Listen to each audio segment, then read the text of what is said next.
Boom shakalaka. We are live, boys and girls. We're live. We sure as hell are, Jim and Pruitt. Yes, we are live. I can see that. We've got some people out there watching us right now. As usual, we're kind of tending house right now, but we'll get started here in a minute. How's everybody out there? Hello. Yeah, are you doing okay? Is your Sunday treating you well? We want to know. Life, getting enough rest? Are you eating? Are you getting your? Are you eating? Are you resting? Anybody out there at PAX or planning or went one of the days and are back from it or something? Man, we're going to PAX. Yes, we will be. Yeah, I finished. Got all my stuff. Just waiting for my the confirmation to come in via the electronic mail. Well, seeing as how you guys are the freaking hosts of it, I'm sure you'll get a positive. I couldn't believe it when I got in and how quickly they did it. And they're like, "We're looking forward to seeing the media that you create," and I'm like, "I am too." I'm super excited about it. I'm so pumped about PAX South, and me too. we got working on our accommodations. In fact, I got to write a text message about that here in just a second. So, yeah, it's gonna be so much fun. San Antonio, baby. Yeah, hopefully I'll have a car by then. Yes, we can all load up. Are you in a rental? Yeah, I'm still in a rental. You like that? I do. I mean, it really that car was so much. It sucks so much, man. Oh, I know. God. You were so. And I have been tempted to go another way, but I resolve myself to stick with the soul. Yeah, you're going back to the same car? Oh yeah. That's what I want. I never got to put an Empire sticker on the back. I never got to get my license plate changed to TK421. You know, all the things that I wanted to do. I wanted to get a little X-wing like X-Stoff to put on the fender. You know, like I don't only do two. I wouldn't call myself an ace. I need to earn that. Oh, look, it's pro for everyone. Not yet. Hey, pro for everyone. Are you the same pro for everyone that's watching Marvel superheroes every week? I'm sure it's got to be, right? So. It's on YouTube, right? I want to say what's up to pro for everyone. I think he's like the chat leader like 2 weeks in a row. I'm having fun with that shit, man. Yeah? What happened this week? 2 weeks ago was amazing. This last week was really cool. I got the ball rolling on a super suit, and we did some sleuthing, and then we're gonna throw a concert, kind of like the end of Wayne's World 2. We're gonna throw a big charity rock concert, and seeing as how the bad guy, we basically called out the bad guys halfway through it, and they sent a team of 10 people in yellow jumpsuits to beat the shit out of us, and they did a pretty good job. And it was really funny. We're on the private hangout, so I can talk about the fact that Bill, the DM, had my power wrong for the first, this is my first, I can contribute to how to handle a role-playing situation, by the way, if I could have just a second. So he had my power wrong. Yeah, I will. He had my power wrong for the first, 60. He was like, no, you don't do actual damage. You can only stun. You roll on the stun table. Like, okay, fine. Well, I should have done the reading, because if you read Sonic Generation, I totally do damage. And I read it on air. We were about halfway through it, and I was like, Bill, I'm going to read you this power. He's like, okay. And I read it. He's like, oh, well, you do damage. Well, at the time, we were fighting these 10 guys in yellow jumpsuits, one of which had just hit me with a mop handle in the throat and kicked the shit out of me. And I've been my character's been through all this stuff. I've been pissed on by homeless people and gotten the shit beat out of me and thrown off a train, and he's broke and he's gross and smells bad and he's exhausted.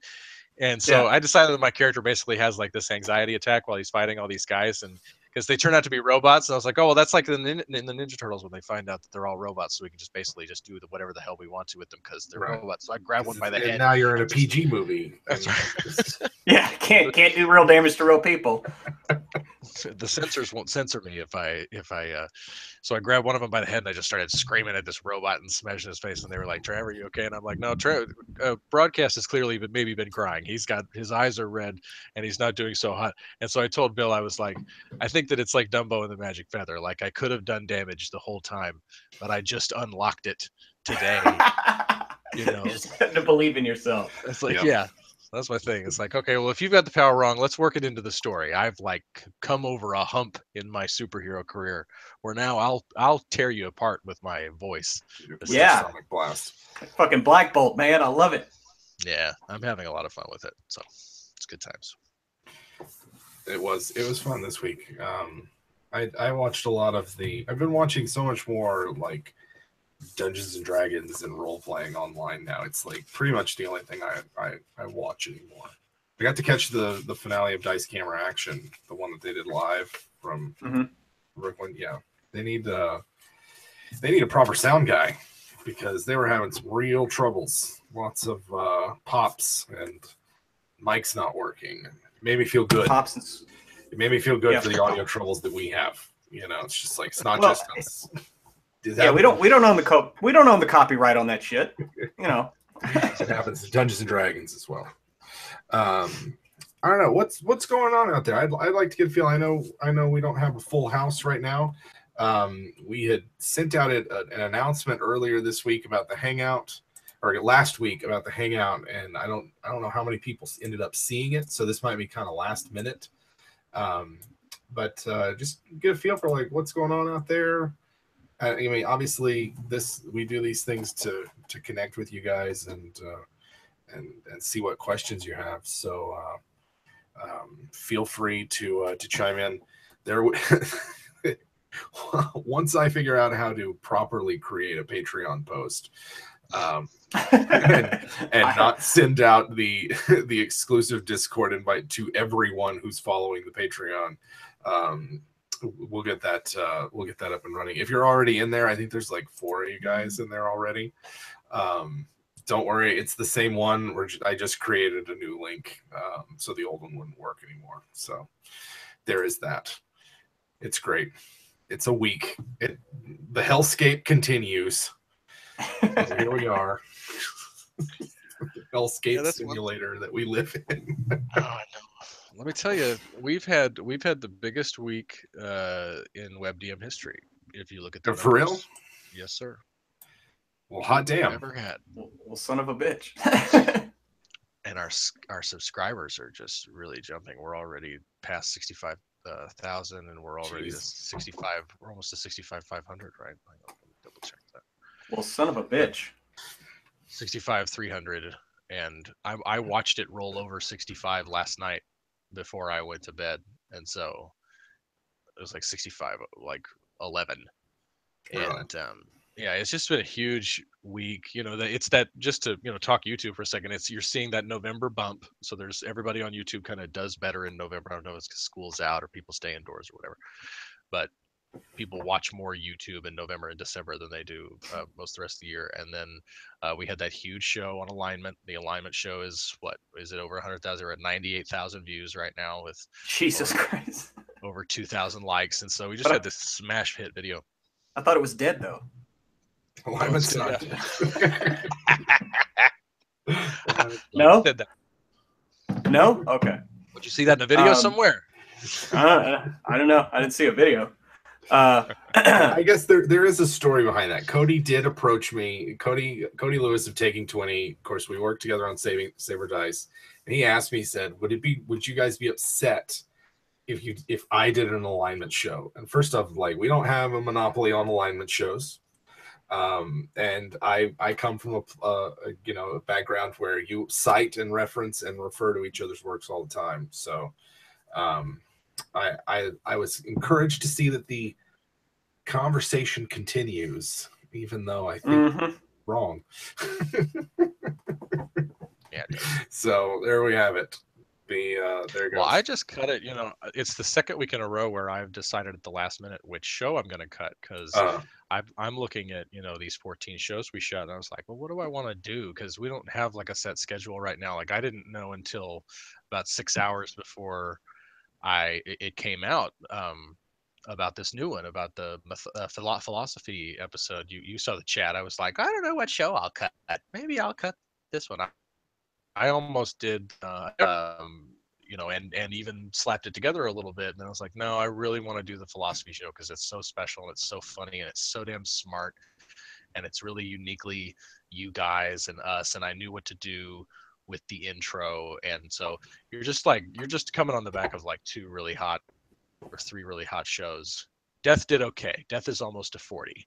And that's where you're seeing the disconnect between a show that's killing it on SEO. Like if you Google alignment and go to videos, our WebDM is at the top. We dropped and then we came back up at the end of the week. And so that's me doing the tags right, but it's also like a hot subject in this community. People are searching alignment. That's why Cody wanted to do it. I can't say I blame him. Yeah. But no, I can't believe it. Yeah. We've got a couple. Let's see. Yeah, we got a couple questions. I was gonna bring that up. Pruitt, why don't you bring us home? Bring it on home. With let Isis help me out here. I still can't believe you keep ISIS in your house like that. And I think it's a real travesty. You're a traitor, and we should report you. What? Just because I harbor ISIS? You harbor ISIS. Look at this Punum. Look at this Punum. Responsible for so much murder and destruction. That face. Look at that. Look at that. She's a sweetie. I will never change her name. I will not let the terrorists win. Anyway, Michael Johnson. I get it. Yeah. We were doing a whole bit there. We were just trying to get on the NSA and Department of Homeland Security's watch list. So I'm pretty sure we're saying it that many times in a row. And by the way, everyone in the chat, you're on the list too. So, you're welcome. Sorry. Anyway, so Michael Johnson wants to know. So what made you guys start making videos? Went back and watched the first few, and it was basically like, "Yo, I'm Pruitt, and this is my DM." Well, I assume that's probably what we see. Yeah, it was pretty accurate. We've always been kind of nonchalant about it. Well, I mean, I guess this is just the standard, like what made us start doing WebDM videos. I mean, we've answered it a couple times before, but don't mind telling the story again. I just remember living with Travis. Travis coming up to me going, "Pruitt, I want to do a show on YouTube. And this is how I want to do it. I want to do it with like 2 people interviewing and like 3 cameras." And he showed me this Paul F. Tompkins, right? And that's his name. Did I do that before you had the name? Trav? Yeah, you were like, we need to figure out something to shoot on YouTube. Like you wanted to do something so bad. And so just churning in my head. And it was just one day driving home from work. And it was just WebDM popped in my head. And I walked in and I was like, "Trav, WebDM." And then you were like, yeah. And like we were scheduling a shoot like 2 weeks, within like 2 weeks. We were scheduling a shoot. And it was pretty much just like, this is how I work with Jim Davis. I got a thing, I got an idea, or got a problem, or don't understand a rule. I come to him. That's the show. It's just a player. We got a DM side, we got a player side, and it fit with what you wanted to do, and it's something we already love talking about, and that's why we obviously love what we're doing. So yeah, I mean that's kind of the nexus, and then Jim brings it on home every week. That is kind of it in a nutshell. I mean, the behind the scenes of that is that there's not a party or a get together. You know, back when we used to stand in line to wait for movies, we're talking about Dungeons and Dragons at somebody's house party, hanging out. There's a cluster of people talking about D&D. Yep. Just everywhere we went, we're telling these stories and originally, if I recall, the campaign was going to, or not the campaign, but the show was going to be just stories from our campaigns, and it wasn't necessarily going to be DM advice. And it kind of like as we were getting together for like the first shoot, and of course the response we got to that, there were a lot of people asking questions and wanting to know things, and we happened to be starting like right as 5th edition was coming out. Right. Yes. So we were part of, there were channels that were already established ahead of us, but we were really part of a wave of interest and energy that rode 5th edition. I mean, initially we were going to talk about so many more systems. We weren't going to be just a D&D 5th edition. channel, and we're going to have more just like, here were our campaigns where we did all this stupid shit and it happened. And so it's kind of evolved from what at least I remember the original pitch being. Because the original pitch, a heavy part of it was going to be just talking about our past play experiences, just kind of in a general sense, not so focused on like how to play and rules and all that kind of stuff. And it was just, I think it was pretty much just us talking about, well, why don't we? I mean, this is coming out, like there's no reason not to. So, I mean, I think I like where it's gone. I don't think we chose wrong. No, I don't but think so.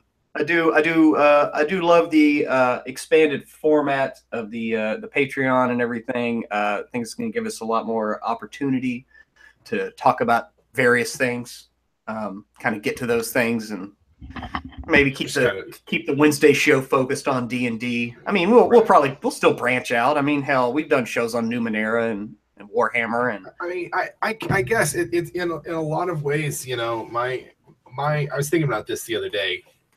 Like, my time has changed. How I use my time is so differently. I used to like just buy whole RPG collections, just to have them and read them. Like, I never played Vampire Masquerade, but I had so many of their books just to read. And same with Mage, and same with a bunch of sci-fi RPGs and shit. So like that whole thing for me has changed greatly, just because of the fact that I don't have like 20 hours a day to just kidnap. You know, I go to my one class and level up my 4 characters in Warcraft, and then read about Dungeons and Dragons. Like, that's not my life anymore. So it's in some ways it's a big change for me, because normally I'd just be like, I could tell you all about the very latest RPGs, and now I'm like, I really am just a Dungeons and Dragons guy now, and I'm kind of okay with that. I love Numenera.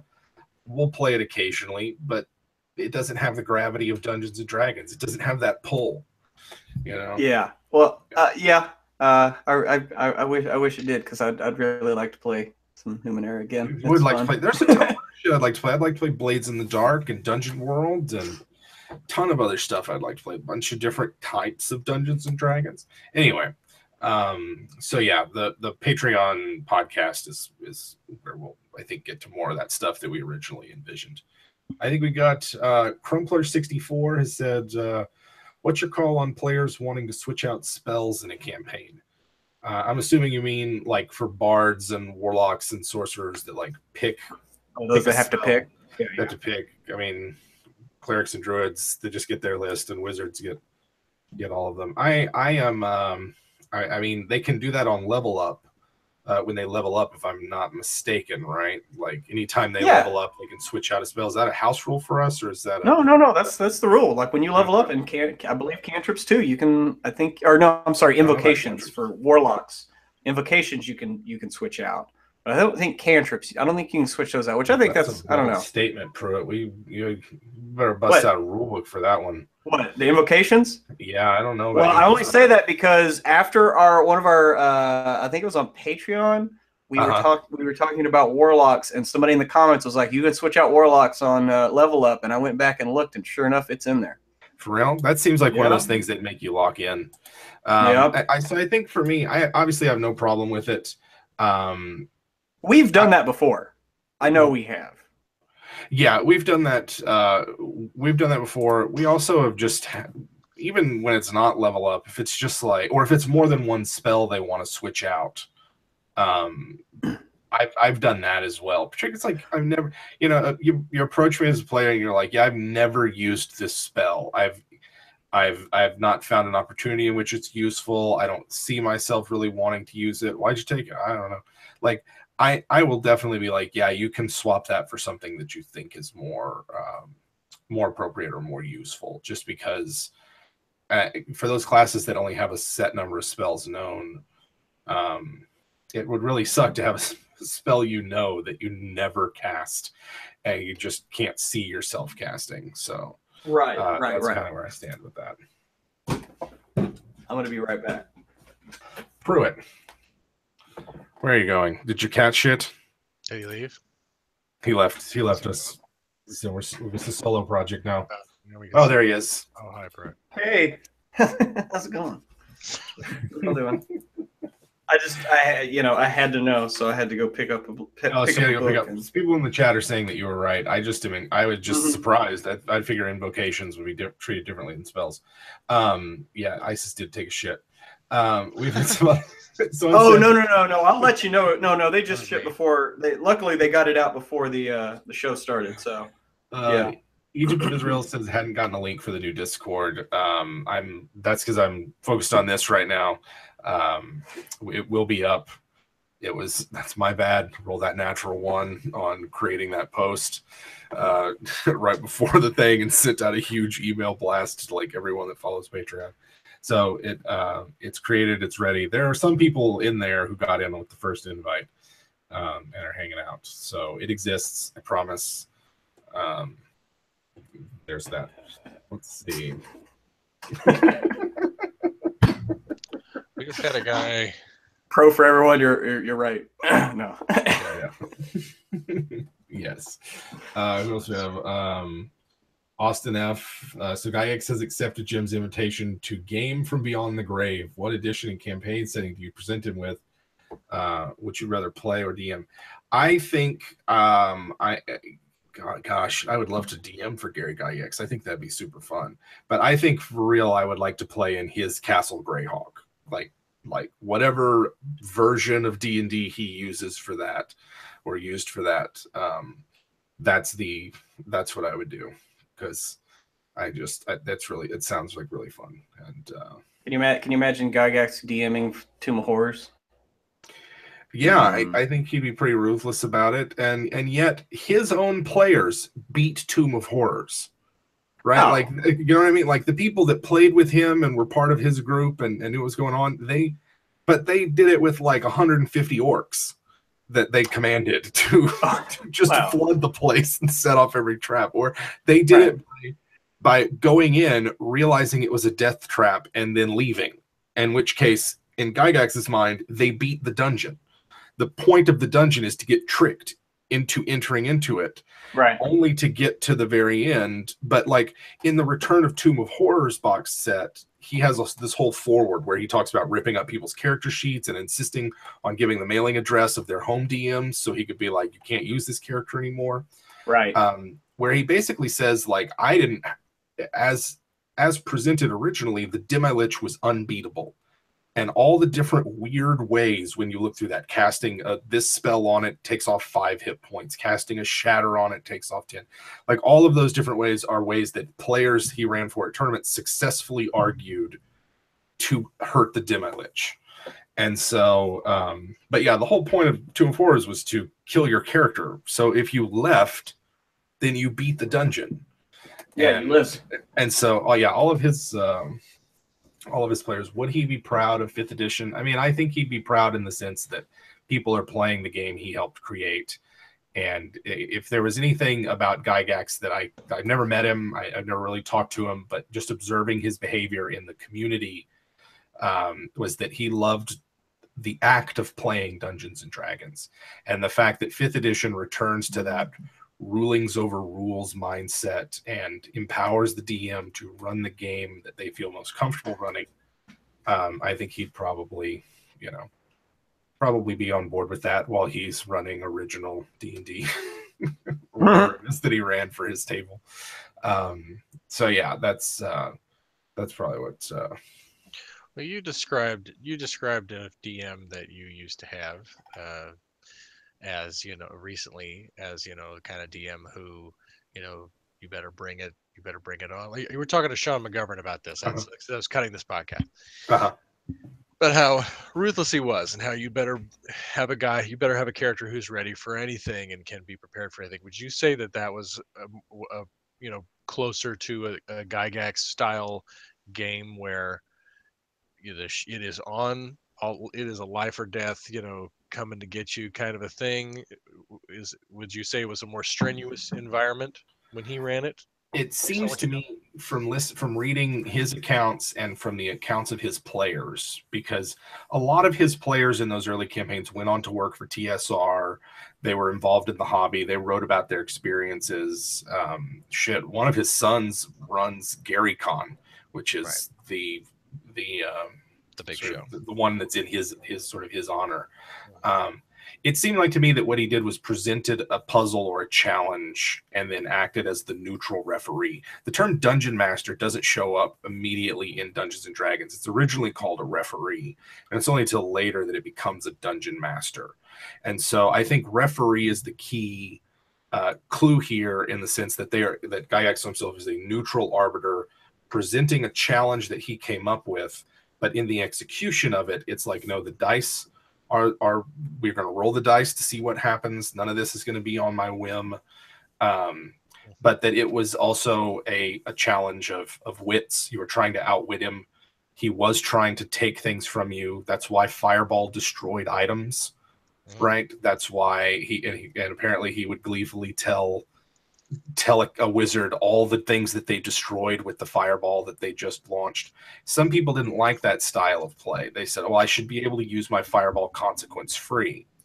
And the style of D&D that Gygax run was not consequence free. You had a choice to make. Do I destroy the treasure in order to defeat the enemy, or do we slog through this and risk a defeat? Those were the choices you had to make. And so I think the killer DMs, the ones who are like out to get you, like we played under in those early years, are misunderstand Gygax's approach to D. They thought the point was to kill the players instead of just present them with a challenge and then act as a neutral referee as they deal with it. Right. Yeah, I could see that. Yeah. So, Jim, what kind of magic drugs do you imagine in D&D? And I already know what one reference we're gonna talk about. I'll be back in a few minutes. Okay. I can imagine drugs that sort of take what real world drugs do, whether stimulants or hallucinogens or depressants or whatever, and just amp them up, D&D-ify them, right? So that they either produce something fantastical or they induce a fantastical state on the character. I can imagine drugs that allow access to certain spell effects. Like you inhale the powder of the purple lotus in order to sense magical auras, and that allows anyone who can properly prepare it. The difficulty is if you overdose, you're going to kill yourself. Or it might have some ill effect, like, lowers your dexterity or whatever, but you can detect magic while you do that. Yeah. The one reference in pop culture that I would always come back to is Jim Butcher, opening book of the Dresden Files, Stormfront. Oh yeah.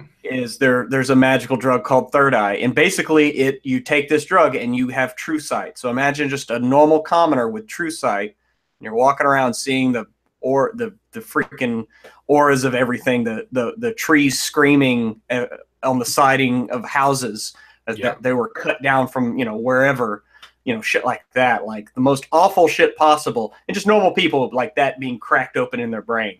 Yeah, like that would be kind of horrible. I can see that. I mean, I think that Austin, I think like drugs that allow you to use the transitive planes, whether they're the astral or the ethereal. Like, what if there were magic mushrooms that once eaten in sufficient quantity gave you an astral body, like allowed you to astrally project? And it's just that to the untrained mind, that is a terrifying and horrific experience. And so you spend years preparing yourself, but the actual execution of it is just, well, you got to go find those mushrooms. Well, maybe the mushrooms only grow in Bahir turds deep underground, and you've got, or something like that. Or on the north peaks of the Razor Shard Mountains. So you have to climb up But I like any good system, particularly if it's like lotus shit, right? Like it's like the smoking the leaves of this lotus will do this, or inhaling the powder derived from this, or creating a tea made from this plant, and having it be, some of them be minor magical effects, the equivalent of cantrips and first level spells, but then the occasionally ones that are like, no, this is like replicates an 8th or 9th level spell here. Like, yeah. those are the kind of things that I can see. Yeah, where you cast like Dream on someone from taking a drug and going in your own mind. Dude, we should do a subclass. You were talking about the other day about the alchemist coming back. Like, imagine like a drug alchemist class where this is what you do, and everybody around you looks at you like you're insane. Because most of the time, what you're doing, like, you're just like laughing and staring at nothing, but you're scrying and you're like in the room with them. I don't know. I just love the idea. I can definitely see that. I can definitely see the idea of that. So pro for everyone. Next question. Pro for everyone. What do you do if a player almost refuses to work with a group but insists, "Hey man, I'm just playing my character. Just playing my character." That's a bullshit excuse, and they should know that. I'm just playing my character excuse is one of the worst excuses for disruptive behavior ever. Because before you start role playing, you are there with other people playing a game together. And then you get into your character and role play. So like the whole point of getting together with other people is that you spend time with them, you collaborate, you cooperate. It doesn't always have to be that way. But a player that persistently and just without, even when you tell them like, hey, this is disruptive, I would rather you not do this, or is there a way you can find a role player character that isn't disruptive? Those are the kinds of players where I might just be like, you're not invited back. Like, I'm sorry. Like, if it takes weeks on end and they're disruptive, and especially if they're one of those, like, I'm not going to work with the group and I make a lot of demands on the DM's time. Like, there are some players that want to go off and do their own thing. Yeah. Right? Some players occasionally want to have their character go off on their own, have a side quest, have a thing, not be a part of the main group. But for the big stuff, for most of play, they return to the group and kind of participate. But it's when it gets disruptive and they start demanding others' time or the DM's time and they're not on board. At some point, it's just like, why are you here? Like, if the other 5 of us are doing this thing and your character's off over here doing another thing that the DM, like, what are you doing? So for those characters, for those players, I just straight up ask them, hey, what's the deal? You can't just hide behind, I'm just playing my character. This is disruptive to me. And if it keeps up, I'm not going to invite you back. I don't think there's anything wrong with that. I agree, Jim. So Crumpler64 and Michael Johnson have kind of very similar questions. One is, if you were DMing for an Immortal group, what would the house rules be for patrons? And what are the chances of Jim running an Eberron game for patrons / Immortals? So, yeah. What are the chances, and what would the house rules be? So house rules, most of the house rules would simply be that I can think of would be related to character creation in order to make life easier on me, so that, and potentially Pruitt if we both co-DM, so that we don't have to deal with the crazy corner cases that sometimes come up. And so most of those would be, I toy sometimes with, like, I really don't care for feats in 5th edition. I know a lot of people do, and they can really tie a character together. But I just don't like the way they were implemented, and there are several of them that are kind of, can cause problems. But at the same time, I think probably the only one I would do is just like standard array. I don't know. I've thought about it, and every time I think about it, I'm like, I don't really feel like that making a bunch of restrictions would be for just game balance purposes. I wouldn't make a lot of restrictions. However, depending on what setting we play with, there would be restrictions based on character creation. So if we were in Eberron. So if we were in Eberron, there might not be. I don't know what the stance on Dragonborn in Eberron is. You know what I mean? Like, that's just not, as I understand it, half dragon or humanoid dragon things are seen as abominations. That's kind of the whole deal with the Blood of Vol and the 13th house and all that other shit, was that she was a half dragon elf, half elf kind of thing. So I don't really know about Dragonborn. That seems like a real minor thing, but some people might love Dragonborn. The reason why I probably wouldn't run a game in Eberron is because I don't want to run a game in anything that's a licensed property of something else. Right. Even if it's just a private game that we don't plan on, doing anything with. I would much rather use my own stuff. Number one, just because I feel like that I don't want to just run something else for you guys. I want to run something that I've created and prepared specially. My thoughts right now, as I sort of do initial research and stuff, is a world that facilitates a West Marches style of play, where every session is discrete because we can't guarantee who will be there session to session. And so every session needs to be get in, get the thing done, get back. And then there might be threads that weave their way between session to session to session, but it's going to be way more episodic and facilitate a style of play where it's like, okay, these 5 people can get together this week at this time. And then the next time we do it, maybe a completely different set of people get together, and the campaign needs to work for that model. And the closest I've come to that is a West Marches style. I have a setting in mind for that, in which case there would be extensive character creation guidelines. Most of the standard races are not present. No humans, no elves, no dwarves. But are you talking about your post-apocalyptic? I'm talking about the post-apocalyptic Mad Max, sort of my take on Dark Sun. That's where I'm leaning towards. I have the most prepared for it. It's the most it fits the kind of campaign that I think we would want to run for the Immortals. So that's kind of why I probably wouldn't use Eberron. Not that I don't think an Eberron game would be sweet, and not that occasionally as a one-shot or just a what the hell, let's do this, might do something. But I get way more excited about homebrew stuff than I do published, and so that's probably where I'd go with that. Yeah, Mad Magic, Fiery Road. I love it. Yeah, and there would be there would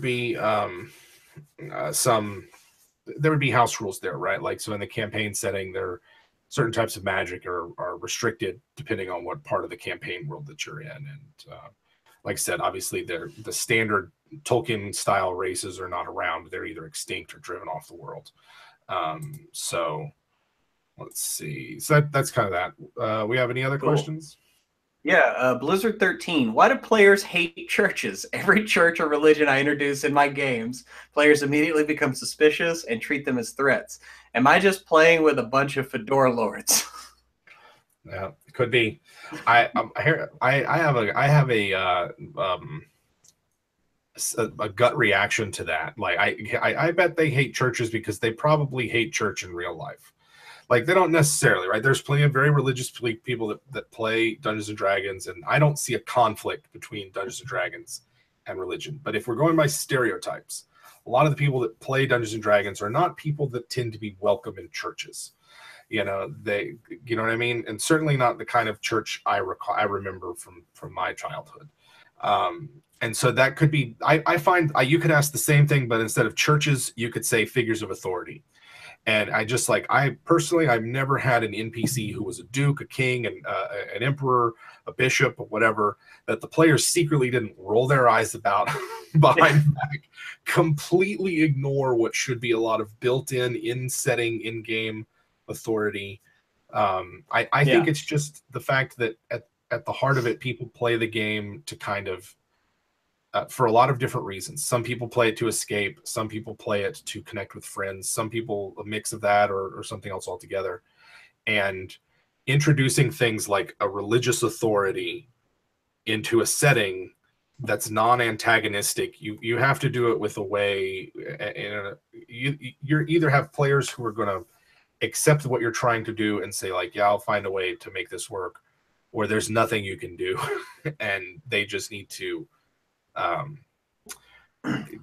broaden their horizons when it comes to their make-believe. Well, the thing is the nicer you make the church, the more they're going to be suspicious, because it's kind of, you always got to watch the ones that are always looking out for everybody because they have a secret ulterior motive. They have a secret ulterior motive. Same with NPCs that are trying to be helpful, or like, it's like, yes, I absolutely will. And so I found that sometimes I have to just go way overcorrect in the other direction, and sometimes flat out tell the players, I am telling you as a DM, there is no reason you have to suspect this organization. They are above board 100%.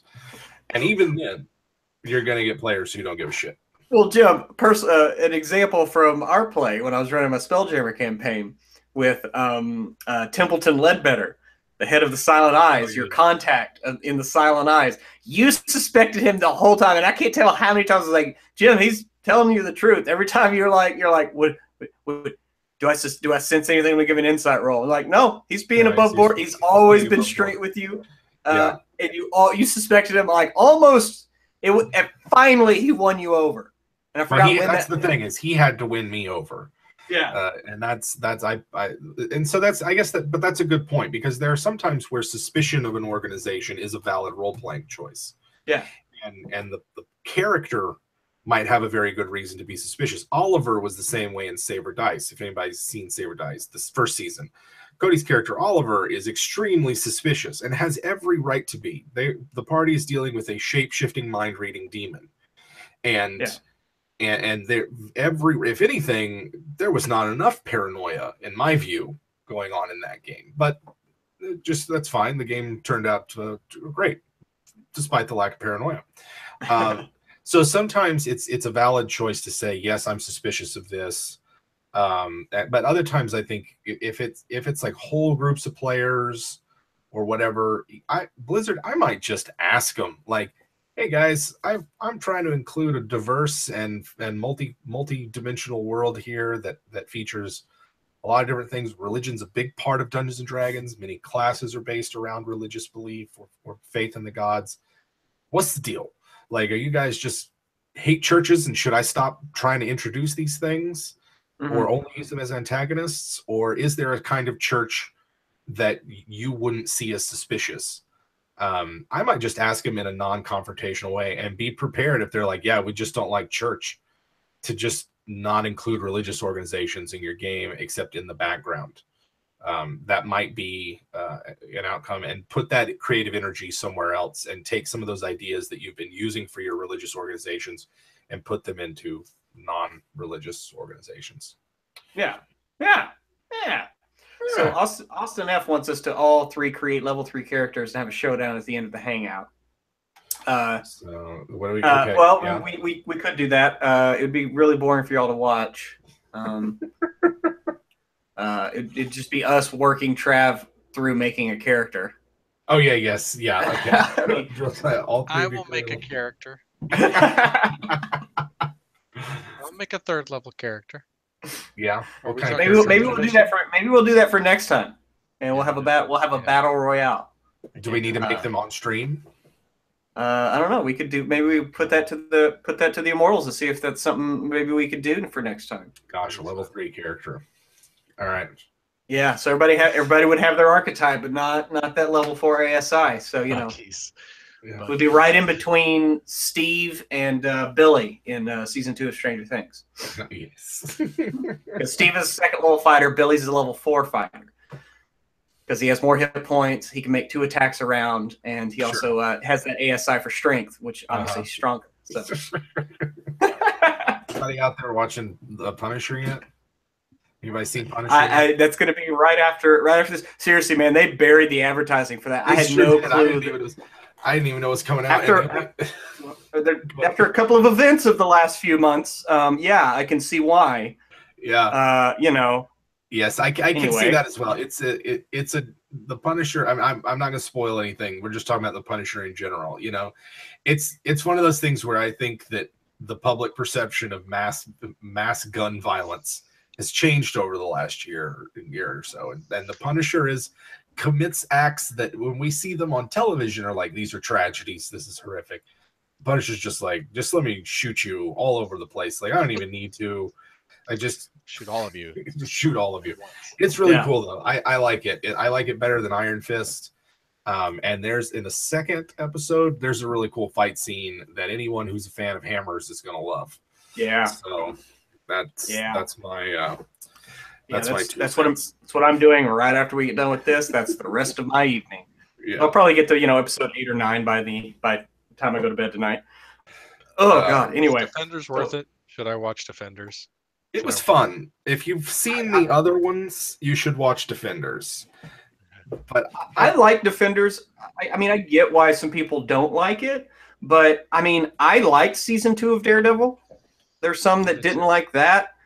They do it. I mean, you can say they kind of retcon some stuff, but it's just, you know, showing it in a different way or whatever. I will say this: turn the brightness on your television up as high as you can go before you start Defenders. I made the mistake of watching the first few episodes because that shit is dark because they're trying to hide the lack of choreography. Yeah. I wish that all the fights had the choreography, you know, level of the Daredevil seasons. You wish that Danny was a real kung fu master and not whatever the hell it is. Why don't they just put a fucking mask on him? Put a mask on so you can get a stuntman in there and actually show some fucking fighting. He's supposed to be the most badass kung fu guy, and it's like the weakest part. Yeah, anyway, the weakest part. There you go, Travis. There we go. All right. So what do we have? Who else? Austin F. How do you feel about monster enemy realism in attacking downed PCs?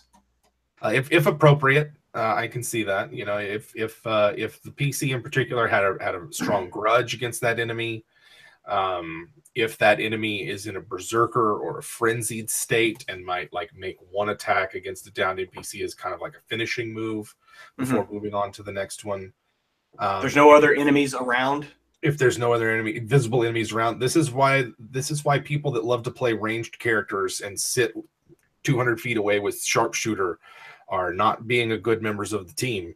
They need to get up in there and use their sharpshooter from like 30 feet away or 20 feet away and not always hang back just to present other targets to take the pressure off down PCs. If it's a monster that eats its enemies and if it's like a mindless monster and not like an animal, you know, an animal's not going to eat something while there are other predators around, but just like a voracious, like a zombie might, right? Something like that that's mindless and just driven by hunger might stop to eat and therefore make an attack. I don't often use it because it is one of those things where once you decide to attack a downed PC, you are making the decision to kill that PC. It's not just like, yeah, I did enough damage to knock them to 0, and then we'll see where the dice fall for death saves. But, you know, it's very easy to come back from 0, even if you do like 1 hit and now they're failed by 2. You know, they've got 2 of their death saves failed. It could be that the party healer comes along and heals them up, and now they're at full, and when they get knocked down to, or not full, but now they're above 0, and when they get knocked back to 0 again, they still got 3 saves to make. If the enemies have encountered the party before and seen them fight and know that they heal up from 0, then the enemies might go for the throat and might just be like, yeah, target the healer and finish off any downed players. I would telegraph those things to the party in some way. I would be like, yeah, a group of bounty hunter killers is after you, and they've been asking around about you. You know, they visited those goblins that you guys tussled with way back when. They've talked to the survivors of some of the party's fights. Those are, but I'd use it sparingly because it's one of the few ways in 5th edition to be like, yeah, you're dead. And obviously 5th edition is meant to be on purpose a game where character death is a real possibility in levels 1 through 3 or 4, and then increasingly easier and easier to get away from. Yeah. Because once you can start getting rezzed, I mean, you know, if your enemy, you know, fucking does a killing blow like that, then you got an adventure on your hands to maybe recover the body or whatever. And or something, yeah. Get them back, and you know, so you can bring them back. Don't be a dick, but you know, if it's appropriate. So Michael Johnson wants to know: Buc-ee's, Whataburger, and Torchy's, are these the new sponsors of WebDM? I mean, they could be. They should be if they wanted. Now, I love a good Buc-ee's. Oh, you have the Buc-ee's mug. Yeah, I love a good Buc-ee's. That's the home of the beaver nugget. Yeah, that's the home of the beaver nugget and some other things. I like Buc-ee's because I used to have to make the commute between Austin and Houston all the time, and there's that nice Buc-ee's in Bastrop that you can hit up for a sandwich or some road snackage or just something to get you through a week of staying in a hotel in Houston. So there we go. Whataburger, of course. I take a Whataburger sponsorship. Oh, that sweet tea. Uh-huh. I can feel my teeth rotting out just thinking about it. And we're not done with the HBCB jokes. That's why I'm glad they're bringing this up. I think we've got one more mention of the HBCB Really? in this season. I've got one stinger saved up that mentions at least one, maybe. I'm shocked there's only one left. Honestly, it's the one where I ask you guys like, "What'd you have for breakfast this morning?" And Jim is like, "I had a honey butter chicken biscuit." And I'm like, "Pruitt, what'd you have for breakfast?" You're like, "I had literally the exact same thing." It's pretty funny. Jim has got me fucking hooked. They're great. I gotta try one. I haven't had an HBCB. Oh my god, you gotta be careful, be wary.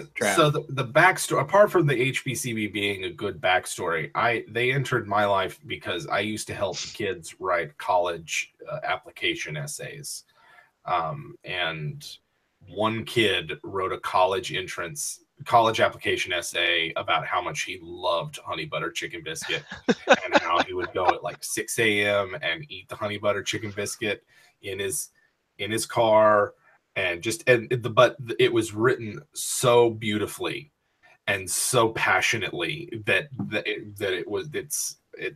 he did not have good grades, but he got into UT, so I can only attribute it to they saw his cleverness and creativity. That can happen. And they have a Whataburger right across the street. Damn right they do. Yeah, you read the words and you could taste the honey butter chicken biscuit. You could feel it getting sticky on your fingers. Oh my! Ruining your dice. I just love that it's become an in joke on the show, and it's become part of the language of the show. The HBCB. Yeah, that's the stuff you love, right? I feel like that at some point is if the Patreon does well enough, we'll like send an HBCB to every Immortal just to pay to have them overnighted. And then we have an Immortal. It'll be our Immortal brunch. So we overnight them at HBCB, and we all have one, and we eat it together. Dude, at PAX South, we have to eat. I'll have to get up in the morning and go get a big bag of HBCB. Just get like 30 of them, and just like walk around with the tray, like WebDM HBCB. Good morning, WebDM fans. Tucking into an HBCB here. We got to get that guy that does their commercials. Like Rebel's pie on the windowsill. It's how you say it in that episode where pie cooling on the windowsill. It's Jim's impression of it. That's right. Right, but I have one last thing to say about this, and then I'll shut up. It's 2:58. I get 2 more minutes of this. The Torchies thing. People think you're drinking out of a Torchies cup in the last show, but you're not. Who is? You are, and you're not. You're drinking out of a. Talking too loud. I got a kid sleeping in this show. You're drinking out of a P. Terry's cup. There was a comment in the thread that was like, "Oh, Torchies," and people have been mentioning Torchies. And it was like, is it just because people think of Torchies because they know we're in Austin, or all I'm trying to say is I don't know where this Torchies thing is coming from. I'll accept a sponsorship from Torchies. I love really Torchies. It's great. Now the time that we were down in October, the only food we ate were tacos. And I'm serious. Like, we touched down in Texas, and then we got we went to Buc-ee's, and then as you do, and then it was like Tex-Mex in Tyler, and then something when we were in College Station. And by the time we got to Austin, it was like there's just no good tacos up here. They don't know how to make tacos up here. It's only got a few things in it. I don't understand how you can fuck that up. They just can't do it. They just can't do it. So that's all right. All right, I'm going to go away. Torchies. If you ever go to Torchies, have a chance to go to Torchies, you need to look up the secret menu. Get the Mad Cow. It's amazing. So, Crumpler64, do you have any D20 rolling rituals or traditions before the game begins? Jim? Not really. I take out a few that I want to use that session and use them. I don't. I'm a bad nerd that way. I don't really have a lot of dice superstitions other than I like using bin dice. A lot of people don't like using dice that anybody else can just touch and roll. But sluts. Yeah, it doesn't bother me. You can pick out the one exactly that you want. I'm sorry, I don't have any dice rolling rituals. Well, I won't. Players do though. I won't disappoint our fans because I do. Because I have a big bag of dice, and I only ever use 1 or 2 or 3 sets depending on what level. But for me, my favorite thing is to dump them all out and then to sift through them, like because it takes me back to being a kid and sifting through my Legos. Like I totally like feel that kind of thing. Sift through and get the exact sets of dice that I want, even the D12s, even though I'm not going to use them. Of course, then I have my sets of dice out, I put the D12s back. So whether or not that's just OCD or I'm crazy or a little of both, who cares? And then I always like separate my dice out. I put the D6s together, the D8s together. I'm that guy that lines them all up, put the other erroneous dice away. And and I always have a rolling die. So I can just I just roll at the table, and roll on some kind of surface. Don't roll on the table. Don't be that guy. It's okay to roll on a notepad, so it's kind of quiet. But if you're that guy that rolls on a wooden table while the people are playing, I mean, you might as well just be like tapping your foot really loud on the floor. But if you roll on a notepad, it's quiet. You don't get in anybody's way, and you get I think thinking on it, about the only dice ritual that I have that comes close to being like a dice ritual is that when I used to DM, I had so many D20s I didn't need to use the same one twice, and so I would have my pile of D20s. They would get rolled once, and then they're put in the used pile, and that was it. But that just became tedious and took up a lot of table space. I love that. So okay, so really quick before you answer one more question, Jim, we've had 2 more Immortal patrons in the last 30 minutes or so sign up, and you may want to post the link one more time and say hi, new Immortal patrons. You're logged in and it kicked me out, and I don't want to kick you out, but you may want to say hi to the 2 new people because they may be wanting to join us. Okay, cool. All right, I'll see them. All right, so someone else, so this will take a minute and I'll be distracted and won't be able to talk. I can only do one thing at a time. Okay. Let's see, what's our next question? A lot of Punisher talk. Hammer Barbarian. Michael Johnson. I saw a few comments at the end of the season 1, right at the beginning of season 2 of Saber Dice about Don Forgecast. What is WebDM's position on him and that situation? Yeah, I'm coming back for this one. Well, our official position is kind of caught me off guard because this all happened before we ever started this, so I didn't really know about it. I kind of heard about it, and I didn't realize the depths of some of the vitriol for some of the people out there. I will say this: when we got together and did our first kind of like, hey, let's get together and chat so we can get to know each other, I know that he was very upfront with the whole thing, and I didn't have any issues with him playing. He was a really good role player. He played Jardon excellent. He was the best part of the show, probably. I don't know what to say about his trolling in the past. He was very apologetic for it. Different time. Now he's married with a kid, and I don't know. Maybe he was an ass in the past, but I was an ass in the past at one point in my life. So it's true. Not apologizing for him, but I can only go off what's in front of me. Yeah, Jim, you have a... Yeah, so it caught me off guard, and before the show started, once we started getting feedback from some of our viewers, like, I'm not going to watch Saber Dice because Andrew's involved. We approached everybody involved in Saber Dice, got together, and Andrew was like, okay, here's my side, everything that I know. He said they were decisions that he made to downvote and talk smack and badmouth other channels as he was first starting out and create sock puppets and other sort of just bad online behaviors. He thought it's what he needed to do in order to get ahead, and then sort of realized he was wrong and grew up and matured as a person. I accepted that because it's like, well, I don't really know anything about this. And I kind of underestimated both the way that some other people felt about it, And at the same time, Andrew has been a great collaborator, has been accessible. He didn't have to, he's in terms of Saber Dice, he's kind of the biggest fish in that pond. And he could have easily made a big stink about a lot of stuff, made life difficult for us. He didn't. He was very helpful and just a good person to play with. And he's also a Patreon supporter of ours as well as everybody else that we played with. So I think he's attempting to make amends in some way. But Andrew also strikes me as someone who likes to go their own way. An example of this would be the fact that he's created some classes and things that he doesn't want to sell on DM's Guild. He wants to sell directly from his website.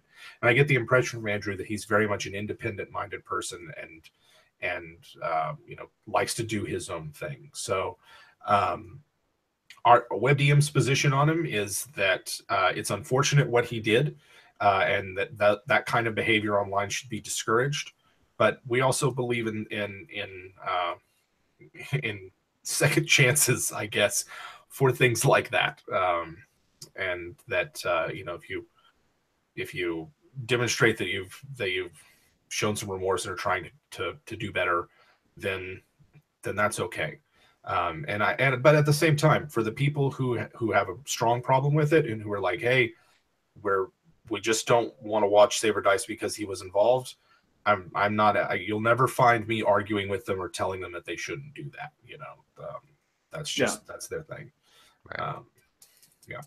I mean, when we started this channel, I did a ton of research on other YouTubers, and so I knew about the Andrew thing, long before it, but it was just never really came up in what we dealt with, because I kind of shut everybody out once we got going.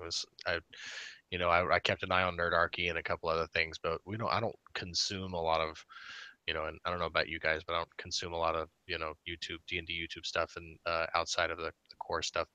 But it's an amazing case study in how the internet never forgets, and how the internet has changed in the last 5, 6, 7 years, and how different YouTube is than when he was doing all of that. And it's a very different landscape now. And so anyway. Yeah. And at the end of the day, as many subscribers as we have, as many people who watch our videos, the only thing we really have is our reputations. And to me, I like collaborating with other channels. I like getting together with them. I want to be on everybody's podcast. I want to be on everybody's channel because I have fun doing those things. And so for me, I'm hesitant to shut off any doors and say no, I'm never going to work with this person again, particularly for what I see as something that's relatively minor and has since shown remorse and changed way about. So that's our official stance on Andrew and Dawn Forgecast. Well, there you go. There we go. So Austin F. Moving on. Out-of-the-box ways to challenge paladins and other strict alignment characters. Ooh, an alignment question, Jim Davis. I have a suggestion that you have already used against us. Oh, what did I do? The Curse of Razzle Sent, what to do with those children. That's an out-of-the-box way to challenge someone, because Emma's playing Fabian. Yes, she's playing a paladin in that one. Paladin, and killing children. Killing children. I mean, particularly if there is a way to reverse the curse and make them children again instead of the ticking hag time bombs. But that's a good way, turning innocent people into a monster's tools, their playthings, hags, some demons and devils, Rakshasa. Those are different ways. Those are different monsters that can encourage that kind of behavior. They can take innocent people. They can take people who doppelgangers who aren't evil and make them do wicked things. And therefore, those characters that do have kind of a strict alignment have to grapple with this. The best one that I've seen online, and I've never had a chance to use it in my games, but I've always wanted to, is a truly repentant succubus. The paladin is confronted by a succubus who is genuinely remorseful, and if they have a way to detect alignment, no longer detects as evil, but is unmistakably a fiend, and unmistakably, before their redemption, engaged in all sorts of wicked, deceitful, evil acts. That's kind of that's a good one. Particularly for like lawful good characters, I like finding a way to make their commitment to law come into conflict with their commitment to good, and see which one they choose. And try to arrange scenarios where like the action, the course of action that supports lawfulness and order and justice and that kind of like that axis of their alignment comes into conflict with that this is compassion and honesty and goodness towards others. Is there a way that those two can come into conflict? Is there a way that you can do that with other corner case alignments as well? Yeah. So in the scenario you put forth, the repentant succubus, you have a repentant succubus. They want to save them, and then all of a sudden, some peasants come up and go, "That's him. That's her. She's the one that destroyed our village. We want, we need justice for her." So you're putting law and the compassion, the goodness, want to save this person, but how do they pay for their crimes?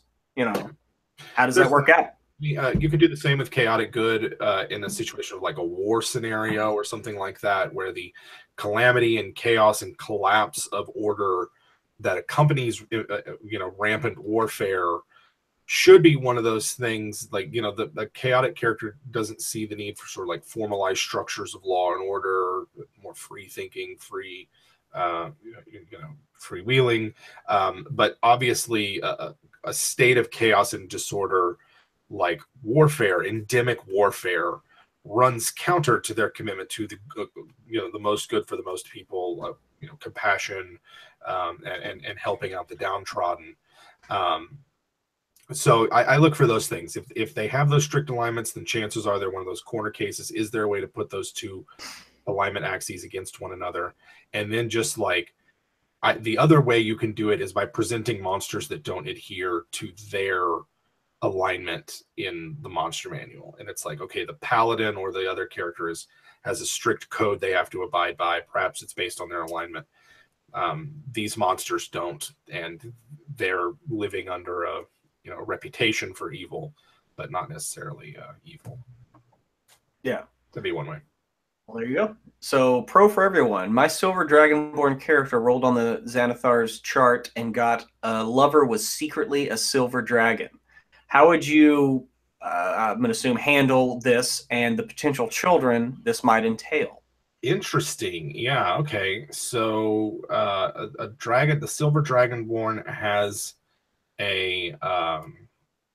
so... They have a tryst. I guess to me, it's like, does the Dragonborn know that the undoubtedly polymorphed into an elf or human silver dragon is in fact a dragon? It could be that the dragon is keeping that fact from the Dragonborn. Yeah, that might be how I handle it initially while we kind of like work it out in play. Could be that the silver dragon has a thing for humanoid dragons, and that's why they're attracted to the character. In terms of what offspring, what would happen there? Would that be like a half dragon? I guess technically it would be a half dragon dragonborn, with the difference being that half dragons can have wings, and dragonborn don't normally come with wings. I don't know. I might rule it something like that, or perhaps they're a dragonborn with like all of the draconic heritage feats. Kind of, they just come with them already. Not have to worry about those. Dragon High, the Dragon Fear, and yeah, give them wings. Whatever the one from the DM's Guild expansion for it is, or even just like flipping through the Unearthed Arcana, any that didn't make it into Xanathar's. Yeah. That might be how I think about it. It could also just be like, what if they're more draconic than humanoid, and you get some like very bizarre looking dragon. They're unmistakably dragons, but maybe their face shape is more, the face shape is different, or the way that they're laid out anatomically is a bit more humanoid than others. I don't know, something like that. See, I don't know, the idea of like lycanthropy, but draconic, like where you're kind of humanoid, and then like you dragon. morph into like a dragon, if you whatever, something like that. Maybe, I don't know. The polymorph nature of the silver dragon themselves, like that, kind of affects them, so they can kind of shift their shape from kind of dragonborn to more half dragon to some hybrid. You know, I don't know. That the idea of that's kind of cool, and I don't know. I might have to write that up. Might have to write that up. What else? But I like that question. Yeah, Naga-like dragon. They're still thinking definitely. They're still thinking that's Torchies, man. Well. Okay, so Crumpler 64. Here we go. Maybe it was a Whataburger cup, because Whataburger has orange and white, and Torchies has orange and white. Torchies has orange. That's the only thing I can think of. P. Terry's. We didn't have Torchies. I don't know. No, P. Terry's is light blue. Yeah. Is it light P. Terry's blue? is light blue. Yeah. I don't know. So Crumpler 64. Me. It wasn't a Torchies cup. Gaslight on aisle 4. My girlfriend is playing a wizard and wants to multi-class into warlock. She doesn't know when's the right time to make that dip. What level would you suggest? And I know what you're going to say, Jim Davis. Yeah, if at least 6th level's a good level to take that dip. It's tough for a class like wizard to multi-class because their main feature are their spells, and you want them as early as possible if you care about that kind of thing. Right. If she's multi-classing into warlock for role-playing reasons, you know, she found a patron and wants to kind of to have that dual sort of magic going on, or there's some invocation she wants to pick up, and she's just looking for a 2 to 3 level dip. I really think that after she gets 3rd level spells are really the first real game changer that spellcasters get. And it would be, you could see a situation where you know, there's a comparing yourself to another spellcaster, or just wanting to do things where having a multi-class would mean that she doesn't have access to those kind of higher level spells. Don't measure foci, Jim Davis. Yeah. Shouldn't do that. But warlock is a good dip even for wizards. Having the renewing spell slots, you know, you can get a little bit something back on a short rest outside of that arcane recovery. And of course, there's a lot of cool invocations for wizards that make their life a little easier. And of course, if you really wanted to, you go nuts and be like a tome lock wizard, and get all those rituals from all the classes. Yeah. So that's what how would you handle? How would you handle that, Jim Davis? Would they be able to cast those as rituals without preparing them? Yeah, they can do that. What rituals? Well, never mind. It was a dumb question. Oh, okay. When I realized halfway through the question that was a dumb question, I knew the answer, so don't worry about it. Gotcha. Okay. That's the whole point. Anyway. So yeah, 6th level. It's probably the best time. That'd be the best time. Other than that, looking at the breakdown in wizard class abilities, 6th level is usually when wizard gets a class ability. So if you're looking for, depending on what kind of wizard they are, you might really want that level 6 class ability, in which case you're not multi-classing into warlock till level 7, which would get you 4th level spells. It's just a tough one. And I think at some point your girlfriend's just going to have to say, I really want this wizard level, and I'm going to have to give up always having the top level spells or one of those character classes, or one of those character abilities and things. So yeah, there you go. Okay, so Austin F., how would you handle the use of spells like Detect Thoughts and Suggestion on your PCs? How they're written? I don't know. I mean, yeah, I would go with that. I mean, it's one of those things like Detect Thoughts. If they pass a save for probing deeper thoughts, the target knows, if I'm not mistaken. But reading surface thoughts, so this is one of those where it's like in the Saber Dice game, the Rakshasa has a Detect Thoughts going as it's just chatting with the party. And Robin is the only one whose surface thoughts it can't read. because of the magic item loadout that Robin has. And so like what I do then is I treat any conversation that the party has as being in game. Normally there's like I know there's some DMs who's like, if you say it sitting at my table, it is in character. But I let like just sort of planning out things and doing whatever as sort of like out of character talk, and then they switch to in character. And one of the things that I do if there's a detect thoughts going is I assume that out of character talk are the surface thoughts of those players, of those characters. And so then I will take that into, I'll take those plans and things into account when determining that NPC's actions. And it basically the detect thought spell, if run on the players, is kind of like an excuse for the DM to metagame a little, and to have access to information that they might not otherwise know. Same with kind of suggestion. Suggestion is one of those where suggest something to one of the players. You could make it a real pain in the ass to have to deal with. Like, I suggest you go walk around the whatever, just take a long walk. And then the player has to go be found. That could be a problem. But I'd use them against the party. Another one is similar, like is scry or similar magic, where it's like, Strahd has the ability to scry on the party as well as all bunch of other different ways to spy on them. It's then up to the dungeon master to say like, okay, that has a fixed duration, set effects. There are things the players can do to counteract it, and so then it behooves the dungeon master to go, okay, this is the actual hour of the day that my big bad is scrying on the party, or whatever time it is, so that they can take steps to prevent that or something. Yeah, there you go. So Blizzard 113 wants to know if their custom races get the Jim Davis JP seal of approval for our 3rd level SmackDown. I liked our hypothetical. My first read through, I thought they were interesting. I mean, I guess you're redoing the races for probably like what, a homebrew or something like that. I haven't like sat down and dug into them, mostly because I totally sent you a message back and you haven't responded to me. So, oh snap, yo! Oh shit.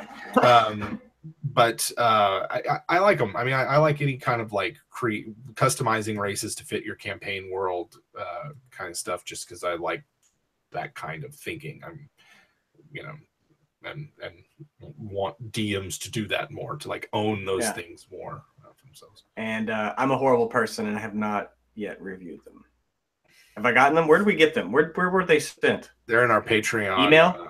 Patreon comments. Post a private message to us on Patreon. I'm gonna look that up. I promise. Wow. Like a Naga-like dragon. Yes. Oh, Austin F. Prestidigitation, Thaumaturgy, or Druidcraft? Which of the 3? Jim Davis. I really like Druidcraft, just because of like the weather predicting aspects of it. And Thaumaturgy has some fun stuff, like being able to project your voice. Yeah. But it really is tough to pass up Prestidigitation, just because of how many things it can do and how many sort of like minor inconveniences it gets rid of. Yeah, definitely. So I don't know. I think if I had to nail it down, the one that I get the most use out of is Prestidigitation, but the one that I think is like the most useful is probably Druidcraft. Yeah. I love Thaumaturgy because I believe Thaumaturgy's range is 30 feet, whereas Prestidigitation is only 10 feet.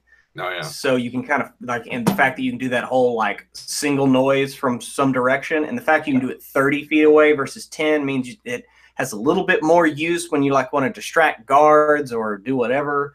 Because I know in like season 2 of Saber Dice, I really like. At first, I was going to take both Presto and Thaumaturgy because I wanted both of them, and to be able to have like 5 or 6 effects going all at the same time, like 5 or 6 cantrip effects going at the same time, was just fun to me.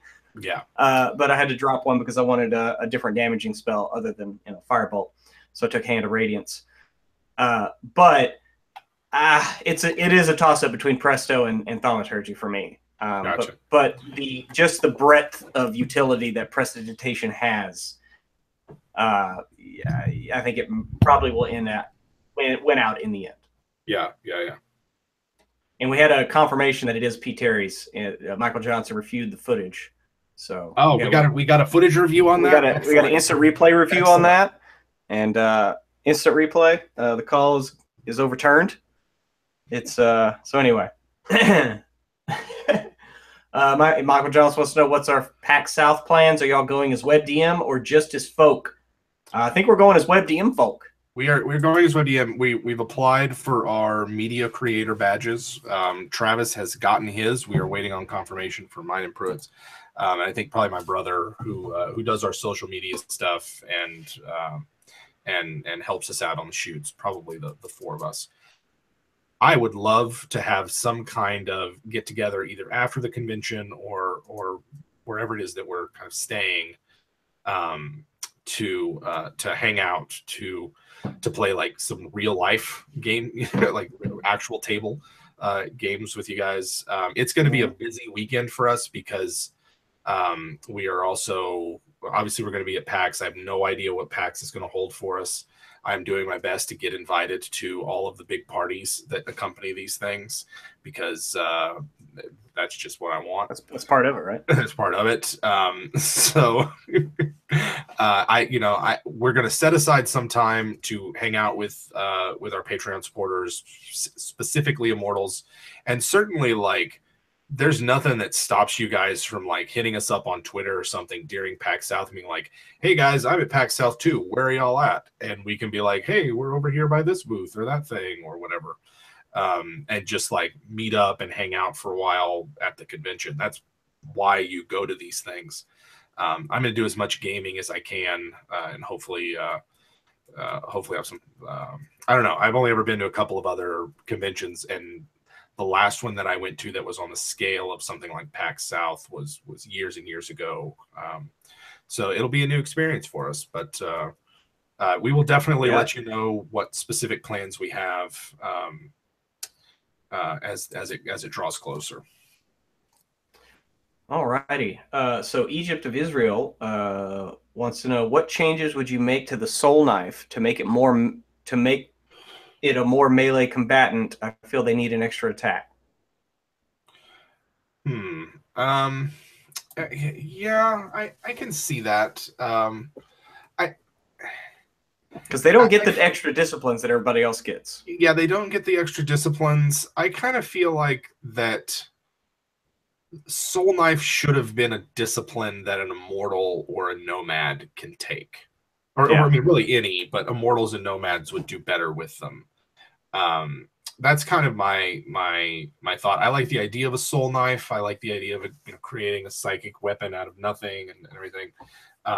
But I don't know. My mind's not really on the mystic right now. I'm sure I'd give kind of a better answer out of that. But yeah, well, I mean, I think that they can create two, so they can get their normal attack and their offhand attack. Right? It seems like they're really sort of like leaning towards doing dual weapon. In which case, I feel like they should just get the full ability modifier with that second with the second attack. Well, I think because if you look at what the psi points that you get and what you can spend and the extra damage that you can add, I think that's why they don't want to give you that extra attack. Because you look at some of the shit I was doing with Rovian, and it got a little ridiculous. So yes, I don't know. I haven't played one, so I'm just speaking from pure just reading the rules and. It needs something. It needs something to lecture. I would want to play it as is first, though. This feels like one of those things where I wouldn't want to do like a white room theory crafting kind of thing. I would want any changes to be born out of either watching someone else play it for as many levels, like having that be their primary class, or and then or playing one myself and then going through it. I just saw pro for everyone. Can't wait till you guys come to Kentucky for some godforsaken reason. Listen, the KFC in Kentucky is fucking great, and I make a point every time I'm in Kentucky to go to KFC. I've only ever driven through Kentucky. I like it. It seems like a nice. It seems like a pleasant enough place, but then I don't know, I don't live there, so. Well, see, maybe next time you drive through, you'll have a place to stay and do some D&D. Just do some D&D. Yeah. Well, the last time have some Kentucky. Yeah. I don't know, Kentucky Fried Chicken while you're there. I don't know. So skipping ahead. Austin F. What's your most memorable, favorable natural 20 you've rolled in a game? Do you have one? You've rolled so many more. I've got more characters. I don't think I have a. Yeah, I have a couple. I'll have to dig deep for this one. I have a couple. There's the night, of course, where we were playing Maze of the Blue Medusa, and I got like 8 natural 20s between 2 characters, 8 or 9, and Josh Davis was a witness. This is no bullshit. Like every time it was like a roll, I'm like, what the fuck, dude? And he's like, dude. So there was that night. They were all just kind of like your generic ones, but I would say most recently would be at the Monday night game, Vigilante. They're called into another room, and the party there is fighting the big bad. The big bad that we've kind of been, who's been the orchestrator of the turmoil in our town from almost the beginning. He's a wizard named Justinius. He's been cloning himself using these soul stamp things, and we've been hunting him forever. And this party needs some help. Well, they didn't really need my help, but I showed up anyway, and they let me stay. And I just kind of ran around the battlefield for a few rounds while a wizard just teleports all over the place. Can't really pin him down until finally the party does, kind of halfway across the map. They kick the shit out of him for a round. He teleports 30 feet away from me. It's my turn. I move up. Or no, I'm sorry. He teleports 50 feet away from me. So I move up 30 feet, pull out my hand axe, do a feigning attack because I'm a battle master, get advantage on the roll a 20, and put a hand axe right between his eyes. The entire party started chanting Pruitt, and we were in this tiny little war room. They have these hidden rooms behind bookshelves, and a DM comes in, opens up the door, and it's like, did what just happen? Is it what I think just happened? And the DM's like, yeah, they killed him. And all the while, this whole party in this room is screaming, Pruitt, Pruitt, Pruitt. And I look out, and the entire bar is like looking back in this room. And I come out to my party that I was with, and I was like, so could y'all hear that? And I'm like, dude, the whole fucking bar heard that. And so it was I know I've told that story maybe already, but that was very, it was a big thing. And it happened like 3 or 4 weeks ago. So yeah, that was mine. Jim, you, I think one stands out. There's, I mean, I don't have any really like standout crits or natural 20s from the DM side of thing. I remember my first 2nd edition campaign. There was some kind of roll like that we were fighting a lich. I think there's the mini that Pruitt got. Michael Johnson. There you go. It's a fucking badass mini too. Yeah. Yeah, he let me have that. Shit is awesome. Sweet. We got, it's like someone's soul had been captured. My cleric was dead or unconscious or something. Like, it was not a good thing. And the wizard cast Auto's Irresistible Dance on the lich and was just like, it does the soul gem containing the whatever fall out of the lich's hand. And the DM was like, only if you roll a natural 20. Wizard, it wasn't me. Wizard throws that 20. And it was like, it's completely the campaign went from being a TPK. Like, we're like 16th level 2nd edition characters. Dude, that's my first campaign. Yeah. We would have finished with a TPK at the end of this campaign, which incidentally is how most campaigns ended, I recall. It just ended in a TPK. Yeah. And to defeating the Lich and barely squeaking out with a victory, despite the fact that several of the party members were dead or worse. Mm-hmm. Because Dia was like, yeah, sure, it might fall out of his hand and shatter on the floor, releasing the character who can come back and deal the killing blow. And lo and behold, we needed that 20. We got that 20. Yeah, that was Samaster. Yeah, the head of the Cult of the Dragon. That was my very first Yep, that was my very first campaign ever with Rockford White Springs. My most recent one that I can think of would have been Friday night against a party member or against a player who was like their second combat ever. Had 3rd time playing Dungeons and Dragons. They went off solo through the shadow infested catacombs. Solo. Solo. Yep. What do you mean they split the party? They split the party. They split the party, and I rolled a random encounter and a shadow approach. She's a second level lore bard, not lore at that point, just a bard. And only had a fire. She had firebolt because she was a high elf. That was like her only spell that worked against these shadows at all. Like everything else was like charm person and sleep and shit. And I critted on her and dropped her to 0. And we got to figure out. First off, we got to figure out what her hit points were. That's one way to find out. That's one way to find out. And then we figured that it dropped her to 0. Now we're gonna go death saves, but the party was there to rescue her. So mad. I'm one of those, because I DM so much. I don't really keep track of when I crit, because a lot of times when I crit, it's either like the party is just going meh, whatever, I'll just take the damage, or it's like holy shit, it's time. We too many more of those, and we're out of here. So. Yeah. So Blizzard 13 has a very interesting question. What are spell slots to a wizard? In the context of sorcerer, it makes sense. The magical reserves they have. But if wizard uses the weave around them for magic, then what are spell slots? Yeah. To me, I think it's kind of the same thing. It's more of your mental fortitude in order to hold the complex algorithms of these spells in your mind, right? Like you only have so much mental will. And so that's the way I've always kind of seen that aspect. Yeah, it's one of the more clunky ways of dealing with how much power a wizard has. It does make much more sense for a sorcerer, yes. But to me, it's still kind of the same thing. What about you, Jim? So this is one of those things where I do think that they should abandon the spells per day model of spell casting in favor of a spell point system, because like the Mystic. Like the Mystic, like this is one of those things where in older editions of Dungeons and Dragons where there's just a magic user, and regardless of how you get your magic, there's one class that represents all magic users.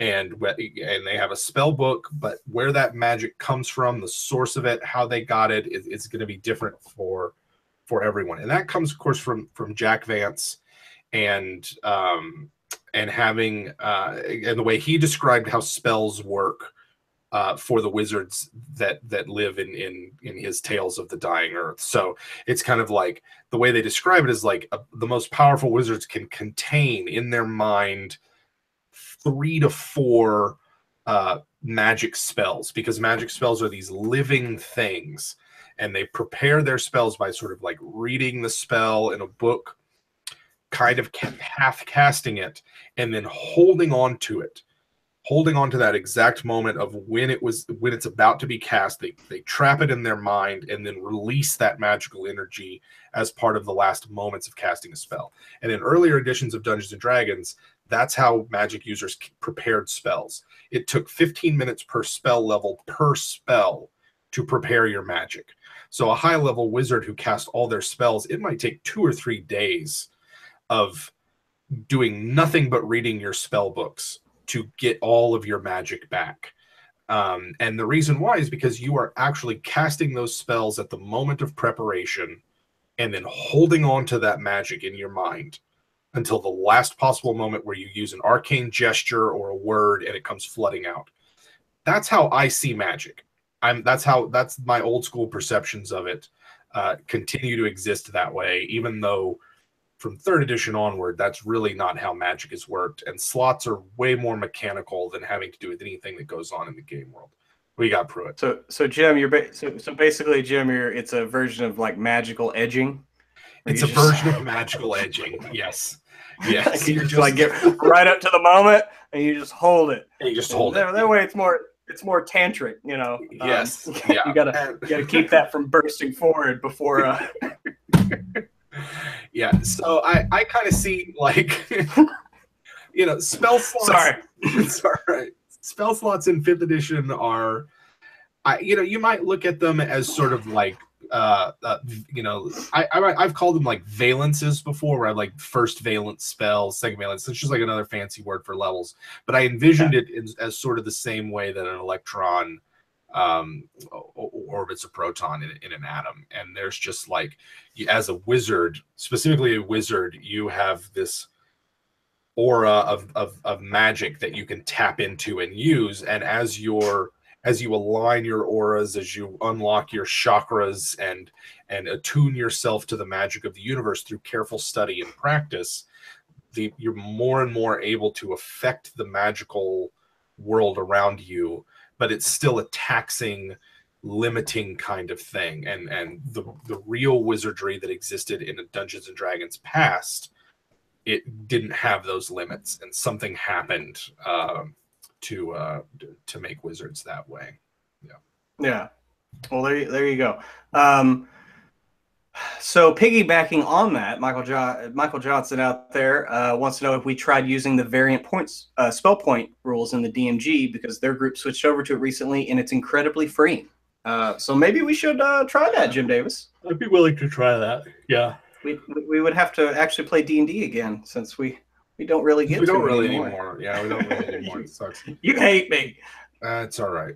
Oh. You've gotta play. First off, you're playing more D&D than I do right now, right? Like, and you're the one that sought out another group before me. So you got to take those feelings and do something with them. It's fine, Jim. It's fine. Players can play anywhere, but when your DM leaves, it's a special kind of. Yep. Yep. Mm-hmm. Oh man. And question: did they crowd surf at the bar? No, they did not crowd surf me at the bar. That would have been awesome, but I probably would have been dropped. I don't know. There's not that many people there. There's quite a bit. There's quite a bit. There isn't enough to crowd surf one person. Yeah, probably. So Blizzard 13.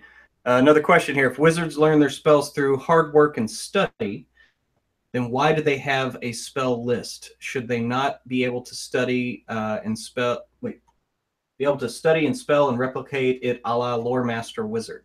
I do think so, and I think that I think this is one of those things where the lore and kind of the story of the wizard class butts up against the need for it to exist alongside lore bards, all kinds of sorcerers, and all kinds of warlocks. Yeah. And at one point, when the wizard was the master of magic, you could say, yeah, these are all of the spells that they know. And the cleric spells number one, were never as powerful and didn't go up to as high a level. And so cleric magic was really support and buff and healing and everything. And wizard magic was the really, truly fantastical stuff. Now the wizard has to share this design space with these other classes and not step on their toes too much. And so I do kind of think that necessitates a reimagining of the wizard, right? Like, the wizard isn't just necessarily the master of magic anymore. There's clearly other masters of magic. But if I was designing the wizard from the ground up with the eye towards saying, like, the wizard is the master of magic, they can learn spells through hard work and study, give them a spell book, then I might move the magical secrets feature from Bard and move it over to wizard, and just be like, all wizards get this, and some wizards get more of it than others. And I don't know what I would replace with for Bard. But I also feel like wizards should get meta magic. I kind of feel like everyone should get meta magic. And I would be willing to trade away the flexibility of how spell casting works now, so that only the sorcerer is a spontaneous caster and everyone else goes back to the way they did it in 3rd edition, which was you have a certain number of slots, and you if you want to cast fireball a lot, you have to put fireball in all of those slots. So you actually had to memorize that spell that many times. But I think Blizzard, what you're running into is the fact that you clearly have an idea of what the wizard should be, and the fact that the wizard as it exists needs to play nice with these other magic using classes does kind of run up against that whole idea of the wizard being a master of magic. you know, I think now the fact that they have the, but at the same time, 5th edition, they have the most expansive spell list. Yeah. They have the widest access to that spell list outside of clerics and druids, but the cleric and druid spell lists are rather light compared to the wizards. And there's a lot of like wizard only spells that do, I think, put them in that category. And also speaking to that point with the spell list, you know, you've said it many times, and it's been said that the wizard spell list is just kind of the basic. You know, these are the spells that kind of everyone knows. This is the general knowledge, right? And you can go beyond that. So your wizard can create spells that maybe are similar to something that might be on the cleric list. You know, you obviously want to run it by your DM first, and you have to do the study and everything to prepare this spell, because you are creating something new, and that's the whole point. Is generations of wizards have figured out how to make the fireball the fireball. Goes this far, blows up this much, and does this much damage, and it's been tested and peer reviewed. I mean, this is supposedly like science, right? This is the rational. Doing it this way always produces the same effect, kind of thing. No matter who does it, fireball always does this. You know, so that in that respect, I think it is kind of scientific. I think I would say, like, if there's a disconnect between the game mechanics and the lore, obviously the easiest thing is to change the lore. But sometimes you want to change the game mechanics to match the lore, and if you're fine having unbalanced classes or classes that are swapping mechanical features around to get to that, then it's your world, man. All you have to do is sell it to your players. Let's see, what else do we have? I got time for like 2 more questions before I got to roll. Okay, so let's do Sweetie Bear 95 here. Hey guys, I just DM'd. Let's do some rapid fire real quick. I just DM'd a game for some friends of mine and my 9-year-old brother, quite the age difference, and it went great. What's the youngest you would be willing to DM for? I mean, to me, it would be as young as they're willing to actually sit at the table, because it's never too young to like be creative. I mean, I think that's probably true. I was listening to Dragon Talk with Patrick Rothfuss, and he was saying he's got like a 3-year-old that they engage in something that's like a Dungeons and Dragons style game. It's more structured than make believe, but and is more him asking questions of his son and his son kind of responding back to these scenarios. I would probably say it's somewhere between 5 and 7 that you have a kid who's willing to sit down at a table, to roll the dice, to learn some kind of rule. And I might play a game specifically designed for children, like No Thank You Evil, or there's some others out there other than No Thank You Evil, before moving them, or start with a board game, and just add role-playing elements into it. Those are ways I might do it. All right, rapid fire. What do we got next? How do you run a magic shop? I'm afraid to spoil my players too much, while also feel bad when they say no, that item is not in stock. To me, it's like you can't spoil your players. You just need your basic items in there. If there is, if it's real, I mean, it could be part of the role-playing aspect. They're selling fake items, so that could be a thing. And make them leery of the next magic shop you go to, so that might solve your problem a little bit. That's up to you. Jim, what do you think?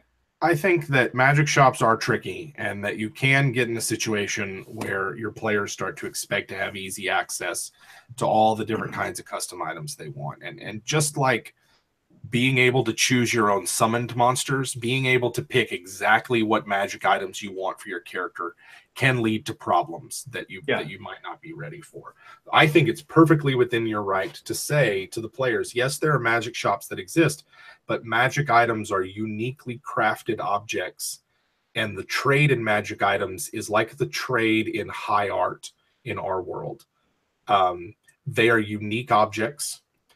Selling these things above like the most common items is usually done by silent auction, or is done by you approaching the shop and commissioning commissioning something to be made, and it's perfectly fine. They might be frustrated, and you might feel bad to tell your players, yes, this thing is not in stock, but you take that information and insert those items elsewhere if you feel comfortable. You know, if you know that the players want a certain item, then it's okay to work that into your campaign at some point. I wouldn't go so far as to let my players fill out a wish list of items like some DMs did for like 4th edition. But it's okay to say like, yeah, I not everything you want is going to be available, and you're just going to have to take what they have that's available and either make do with the randomness of it or hold on to your money and get it somewhere else. Yeah, because if all you want is just the item and buying it at a shop is okay for you, then why the hell are you even adventuring? I mean, that's kind of the whole point, is to go out, have an epic adventure, you slay a thing, and you get your trophy. So, you know, have a guy maybe say, oh, I think I've heard of that out in the deserts of Akarak. And, you know, you got to go kill the sandworm to get it because he swallowed the last guy who had the thing. I don't know. But last question, Jim Davis. I know you're going to love this one. What is something you would bring from Warhammer Fantasy into D&D? What do you got? Gosh, something I would bring from Warhammer Fantasy. I mean, I've brought all kinds of setting elements into Dungeons and Dragons from Warhammer. The Warhammer conception of demons and chaos. I think the one that I use the most is the Warhammer Fantasy conception of the winds of magic, when describing what magic looks like through a detect magic spell. Necromancy is low to the ground, like a dense fog, and is either dark purple or black. Evocation magic is bright and flashy and flares like fire around things. Like that kind of description of magic as being something that you sense through an extrasensory organ of detect magic spell is something that I bring into it. Rules wise, I really like the simplicity of 2nd edition Warhammer and can see, you know, having the way the action economy works more like that as opposed to it does in 5th edition. And, you know, using the critical hit charts for Dungeons and Dragons serious injuries isn't a bad idea. Just bust out those. If you ever need a random NPC, just rolling on the random Warhammer career chart is also a great way. Just like, what kind of NPC is this? You just roll on the random career chart and it'll tell you what kind of NPC it is. So there's a lot of stuff that can go from Warhammer. Yeah, I thought you were going to get both of mine. You only got one, because one of mine would be the critical damage chart. And actually, I know I told you this. I bought a 3rd edition conversion manual. That was like, if you hit a crit, and it tells you, like, basically it gave you basically the same damage, you know, like bludgeoning, piercing, slashing, you know, what happens based on the D100 roll that you get after that. But, you know, in order to cure that, you had to cure all the damage taken on that injury in one cure spell, and that would cure that wound. That's how you cured that critical hit. So, you know, it's one way to do that. And the other thing it has to do with magic, but it would be the effect on the caster from the specific type of magic you cast. So if you're an evoker, maybe eventually, I mean, you become literally a hothead, and like if you're casting fire spells all the time, your hair will eventually catch on fire, and just touching things might set things on fire. And if you're an abjurer and you're all about being, you know, solid and like throwing up shields and protection, and maybe you become, you know, slow moving and more durable. The longer you are doing your thing. I don't know. I think I always enjoyed that aspect of being a caster in Warhammer. Yeah. All right. Well, ladies and gentlemen, I have to go and do familial things. It was a pleasure hanging out with you guys. We will. I have to go and do punishing things. December might be a little tricky. We will do our best to get that announcement out to you as much as early as possible. November, like, literally was like, oh shit, it's the 12th. We haven't scheduled our Immortal Hangout yet. So my goal is to get the announcement for December's Hangout up within the first week of December, and then I will resend out the Discord invite. Those of you who are already in there should be okay. I just recreated the link and invite, and we'll post that in an Immortal post on Patreon. So keep an eye out for that. But yeah, I gotta get going. So I will talk to y'all later. Yeah, and y'all keep staying how you are, because we love you how you are, which is here with us once a month. Trav, you got anything you want to say going out? No, appreciate you guys. Sound a little choked up over there. I was just crying. Peace out. And well, real quick, I'm playing Marvel tomorrow. Pruitt's playing Cthulhu on Wednesday. Oh yes, I've started with over Encounter Roleplay on their Twitch, twitch.tv/Encounter Roleplay at noon Central on Wednesdays. I am playing their Call of Cthulhu Mask of Nyarlathotep. Yeah, I'm playing Winston Colchester, Texas Ranger, y'all. So yeah, it's a lot of fun. That's awesome. And of course, Saber Dice on Wednesday night, 8 p.m. Central at twitch.tv/Saber Dice show. Or just Saber Dice.